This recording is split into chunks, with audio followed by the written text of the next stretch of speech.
ពិធីចែកសញ្ញាបត្រនាពេលនេះគឺជាសក្ខីភាពមួយទៀតនៃជោគជ័យរបស់គ្រឹះស្ថានឧត្តមសិក្សាទាំង3ក្រោមការគ្រប់គ្រងរបស់ក្រសួងកសិកម្មរុក្ខាប្រមាញ់និងនេសាទខ្ញុំសូមលើកទឹកចិត្តដល់គ្រឹះស្ថានទាំង3បន្តកិច្ច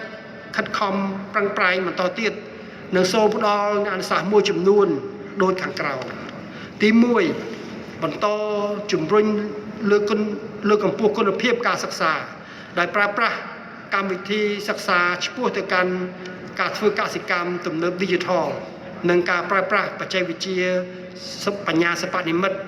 ដើម្បីបង្កើនសមត្ថភាពសាស្ត្រាចារ្យលោកគ្រូអ្នកគ្រូបំពាក់សម្ភារៈឧបករណ៍ចាំបាច់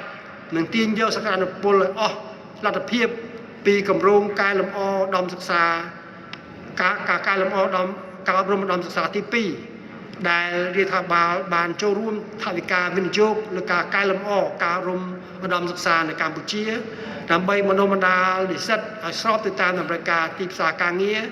ជាពិសេសគឺការបន្តកែលម្អកម្មវិធីសិក្សានិងវិធីសាស្ត្របង្រៀនស្របតាមក្របខ័ណ្ឌនៃការអប់រំផ្អែកលើលទ្ធផល outcome based education ទី2ត្រូវបង្កើនការស្រាវជ្រាវនិងការអនុវត្តផ្ទាល់ឲ្យបានកាន់តែច្រើនថែមទៀតសម្រាប់និស្សិតដោយអភិវឌ្ឍមាតិកាស្រាវជ្រាវល្អៗលើជំនាញឯកទេសដើម្បីផ្សារភ្ជាប់ទ្រឹស្ដីនិងការអនុវត្តជាក់ស្ដែងនិងបង្កើតជាកញ្ចប់បច្ចេកវិទ្យានិងសេវាកម្ម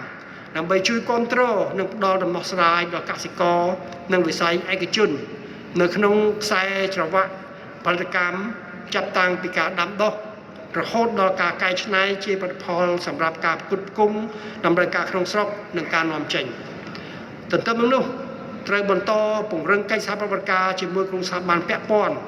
ដៃគូអភិវឌ្ឍនិងវិស័យឯកជនដើម្បីបង្កើនឱកាសដល់និស្សិតក្នុងការចុះធ្វើកម្មសិក្សានិងការអនុវត្តផ្ទាល់ទី3បងប្អូនជានិភ័យទាំងអស់ទៅយកចំណេះដឹងនិងបច្ចេកទេសដែលទទួលបានពីការរៀនសូត្រទៅអនុវត្តក្នុងជំនាញវិជ្ជាជីវៈរបស់ខ្លួនឲ្យបានជោគជ័យទន្ទឹមនឹងនោះសូមបងប្អូនចងចាំថាការសិក្សារៀនសូត្រមិនមែននៅតែក្នុងសាលាទេ